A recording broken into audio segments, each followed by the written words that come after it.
የዛሬው የጽናት ድራማ ኦ ማይ ጋድ ኦኤምጂ ሰምታችኋል ማለት ነው። በጣም ነበር ደስ ያለኝ።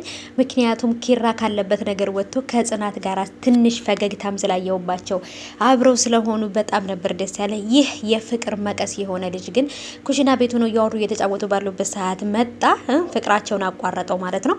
ብቻ ግን ዋናው ነገር የጽናትን ፈገግታና የኪራን ፈገግታ ማየቴ በጣም ደስ ብሎኛል ማለት ነው። ውድ ቤተሰቦቼ እናንተ እንዴት አያችሁት? ዛሬ የጽናትን ድራማ አዲስ ነገር አለ ብያችሁ ነበር። እሱም አዲስ ነገር እንግዲህ ጽናትና ኪራ እንደዚህ ደስተኛ መሆናቸው ነው ማለት ነው። ውዶቼ ልነግራችሁ ስላልፈለግኩ ማለት ነው እንጂ ልነግራችሁ ነበር ማለት ነው በሰራሁት ቪዲዮ ላይ ቅድም እና ውዶቹ በጣም ደስ ብሎኛል።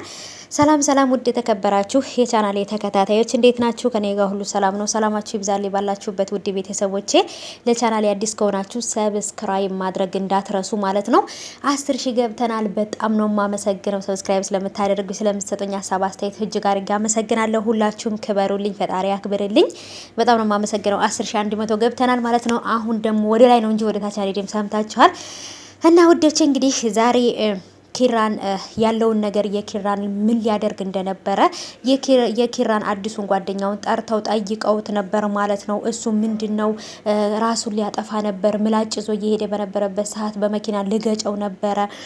ከዛም በኋላ ነበር እንደገና መኪና ውስጥ አስገብቸው ምን ብዬው ያለውን ነገር እስካሁን ድረስ እንትን ያልኩት ብሎ ሲላቸው አላመኑትም። እንድናምን ፈልገህ ነው እንደ ይሄን ነገር በጭራሽ ኪራ ይሄን ነገር አያስብም ነበር ያሉት። ግን ነገሩን አብራርቶ ሲነግራቸው ግን ተረድተውታል ብዬ አስባለሁኝ።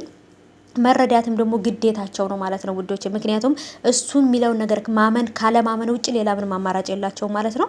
ጽናትም እንግዲህ ከነ ናሆሜ ቤት ስትመለስ ኪራ ተኝቶ መኝታ ክፍል ነበር ያገኘችው። በጊዜ ገብቶ እየጠጣ እየሰከረ ራሱን እየጎዳ ነበር የሚመጣው። ምሽት ሰዓት ካለፈ በኋላ ነበር የሚመጣው። ዛሬ ግን ቤት ውስጥ ስታገኘው በጣም ደስ ብሏት ነበር ያቀፈችው። ናፍቀኸኝ ነበር ብላ ማለት ነው። እና ይሄን ያህል ነበር የሚዋደዱት፣ ይሄን ያህል ነው ፍቅራቸው። እና ለሱ እየተጨነቀች ነው የምታድረው እሷም ድንገት ጠጥቶ ሲመጣ የሆነ ነገር ቢሆንስ፣ በዘራፊዎች ቢመታ ቢገደልስ፣ በጣም ብዙ ነገር ነው የምታስበው። በጭራሽ ግን ደግሞ ራሱን ለማጥፋት ያስባል ብላ ግን አስባ ማታገም።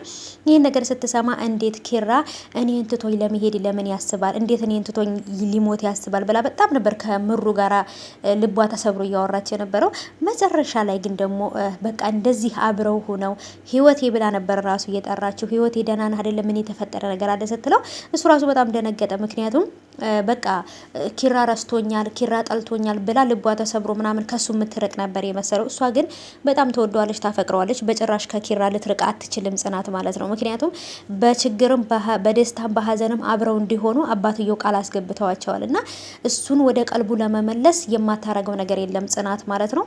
አሁንም ደግሞ ደስ በሚል ሁኔታ ተሳክቷል ብዬ አስባለሁኝ ይሄ ነገር እንግዲህ አዲሱን ጓደኛውም ደግሞ ሁሉን ነገር ኪራ ራሱን ከማጥፋት ስላዳንክልን እናመሰግናለን እንድትሉኝ ፈልጌ ሳይሆን እውነቱን ነው የነገርኳችሁ ብለውታል። ናሆሜም ውጭ ላይ ወጥቶ በደንብ አድርጎ ጠይቆት ያለውን ነገር ነግሮታል ማለት ነው። እሱም ደግሞ ናሆሜም ተረድቶታል። ይሄን ነገር በእናቱም በመሞቷ ምክንያት ተስፋ ቆርጧል። ለዛ ነው ይሄን ነገር እያደረገ ያለው ብሎ ሁሉን ነገር ነግሮታል ማለት ነውና እንግዲህ ደግሞ ሰኒና ክብሮም ማለት ነው። ሰኒና ክብሮም እንግዲህ አንድ ላይ ለመሆን ዳር እያሉ ነው ማለት ነው። እሱም ደግሞ እንግዲህ የራሱ ምግብ እየሰራ ጽናት ናት የላከችኝ እያለ ቤት እየሄደ አስታሟታል። የእረፍት ጊዜዋንም ጨርሳ ወደ ስራ ቦታዋ ልትመለስ ነው ማለት ነው። ያሳቀችኝ ግን የአሰሪዋ ማለት ነው ወይንም ደግሞ የቢሮውን አላፊ ማለት ነው ቦርጮ ብላ ነበር የጠራችው። ምክንያቱም የለመደ አፍ እንግዲህ አያስቀምጥም። እሷ ራሱ እንዴት ነው አላፊውን እንዴት ነው ቦርጮ ብዬ መጠራው ብላ በጣም ነበር ያፈረችው ራሷ ማለት ነው። በጣም ነበር ያሳቀችኝ ማለት ነው። የዛን ሰዓት ከምላችሁ በላይ አስባችሁታል እንግዲህ። እና ይቺ አፍ ያታከርመኝም ብሏል ሰውየው ማለት ነው። እና የሰኒ አፍ ገና ብዙ ነገር ያመጣባታል እና እንዳገኘች ነው የምትናገረው። እና ውዶቼ እንዴት አያችሁ ዛሬ የጽናት ድራማ? እኔ በነ ጽናት በጣም ደስ ብሎኛል።